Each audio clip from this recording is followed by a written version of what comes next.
यज्ञ की रक्षा के बाद दोनों भाई मुनियों के आग्रह पर उनके साथ मिथिला जाने को निकल पड़े। अब मार्ग में क्या होता है और मिथिला पहुंचकर बालक राम का सामना किससे होता है, कथा हर सर्ग के साथ रोचक होती जा रही है मित्रों। तो आइए हम भी चलते हैं अपनी यात्रा पर और सबके साथ चलते हैं मिथिला और आनंद लेते हैं उन अलौकिक घटनाओं का। जय श्री राम, जय सनातन। श्री सीतारामचंद्राभ्याम नमः। श्रीमद् वाल्मीकि रामायण बालकांड 31वां सर्ग। श्री राम लक्ष्मण तथा ऋषियों सहित विश्वामित्र का मिथिला को प्रस्थान तथा मार्ग में संध्या के समय शोणभद्र तट पर विश्राम। तदनंतर विश्वामित्र के यज्ञ की रक्षा करके कृतकृत्य हुए श्री राम और लक्ष्मण ने उस यज्ञशाला में ही वह रात बिताई। उस समय वे दोनों वीर बड़े प्रसन्न थे, उनका हृदय हर्षोल्लास से परिपूर्ण था। रात बीतने पर जब प्रातःकाल आया तब वे दोनों भाई पूर्वाह्न काल के नित्य नियम से निवृत्त हो विश्वामित्र मुनि तथा अन्य ऋषियों के पास साथ साथ गए। वहां जाकर उन्होंने प्रज्वलित अग्नि के समान तेजस्वी मुनिश्रेष्ठ विश्वामित्र को प्रणाम किया और मधुर भाषा में यह परम उदार वचन कहा। मुनि प्रवर, हम दोनों किंकर आपकी सेवा में उपस्थित हैं। मुनिश्रेष्ठ, आज्ञा दीजिए, हम क्या सेवा करें।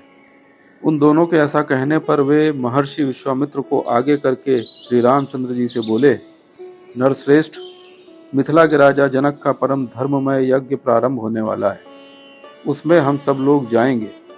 पुरुष सिंह, तुम्हें भी हमारे साथ वहां चलना है। वहां एक बड़ा ही अद्भुत धनुष रत्न है, तुम्हें उसे देखना चाहिए। पुरुष प्रवर, पहले कभी यज्ञ में पधारे हुए देवताओं ने जनक के किसी पूर्व पुरुष को वह धनुष दिया था। वह कितना प्रबल और भारी है, इसका कोई मापतौल नहीं है। वह बहुत ही प्रकाशमान एवं भयंकर है। मनुष्यों की तो बात ही क्या है, देवता, गंधर्व, असुर तथा राक्षस भी किसी तरह उसकी प्रत्यंचा नहीं चढ़ा पाते। उस धनुष की शक्ति का पता लगाने के लिए कितने ही महाबली राजा और राजकुमार आए, किंतु कोई भी उसे चढ़ा न सके। ककुत्स कुल नंदन पुरुष सिंह राम, वहां चलने से तुम महामना मिथिला नरेश के उस धनुष को तथा उनके परम अद्भुत यज्ञ को भी देख सकोगे। नरश्रेष्ठ, मिथिला नरेश ने अपने यज्ञ के फल रूप में उस उत्तम धनुष को मांगा था, अतः संपूर्ण देवताओं तथा भगवान शंकर ने उन्हें वह धनुष प्रदान किया था। उस धनुष का मध्य भाग, जिसे मुट्ठी में पकड़ा जाता है, बहुत ही सुंदर है। रघुनंदन, राजा जनक के महल में वह धनुष पूजनीय देवताओं की भांति प्रतिष्ठित है और नाना प्रकार के गंध, धूप तथा अगरू आदि सुगंधित पदार्थों से उसकी पूजा होती है।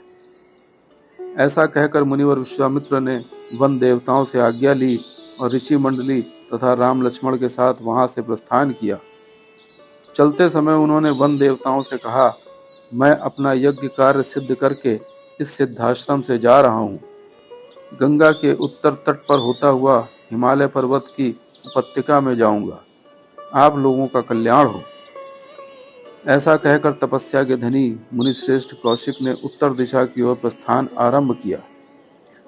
उस समय प्रस्थान के समय यात्रा करते हुए मुनिवर विश्वामित्र के पीछे उनके साथ जाने वाले ब्रह्मवादी महर्षियों की 100 गाड़ियां चली। सिद्धाश्रम में निवास करने वाले मृग और पक्षी भी तपोधन विश्वामित्र के पीछे पीछे जाने लगे। कुछ दूर जाने पर ऋषि मंडली सहित विश्वामित्र ने उन पशु पक्षियों को लौटा दिया। फिर दूर तक का मार्ग तय कर लेने के बाद जब सूर्य अस्ताचल को जाने लगे तब उन ऋषियों ने पूर्ण सावधान रहकर शोणभद्र के तट पर पड़ाव डाला। जब सूर्यदेव अस्त हो गए तब स्नान करके उन सब ने अग्निहोत्र का कार्य पूर्ण किया। इसके बाद वे सभी अमित तेजस्वी ऋषि मुनिवर विश्वामित्र को आगे करके बैठे। फिर लक्ष्मण सहित श्री राम भी उन ऋषियों का आदर करते हुए बुद्धिमान विश्वामित्र जी के सामने बैठ गए। तत्पश्चात महातेजस्वी श्री राम ने तपस्या के धनी मुनि श्रेष्ठ विश्वामित्र जी से कौतूहल पूर्वक पूछा, भगवान, यह हरे भरे समृद्धशाली वन से सुशोभित देश कौन सा है? मैं इसका परिचय सुनना चाहता हूँ। आपका कल्याण हो। आप मुझे ठीक ठीक इसका रहस्य बताइए। श्री रामचंद्र जी के इस प्रश्न से प्रेरित होकर उत्तम व्रत का पालन करने वाले महातपस्वी विश्वामित्र ने ऋषि मंडली के बीच उस देश का पूर्ण रूप से परिचय देना प्रारंभ किया। इस प्रकार श्री वाल्मीकि निर्मित आर्ष रामायण आदि काव्य के बाल कांड में 31वां सर्ग पूरा हुआ। आप सभी का हार्दिक धन्यवाद। आपके प्रेम, सहयोग और आशीर्वाद से हमारी यह दिव्य यात्रा निरंतर आगे बढ़ रही है। आप सभी का हृदय से धन्यवाद। जय श्री राम, जय सनातन।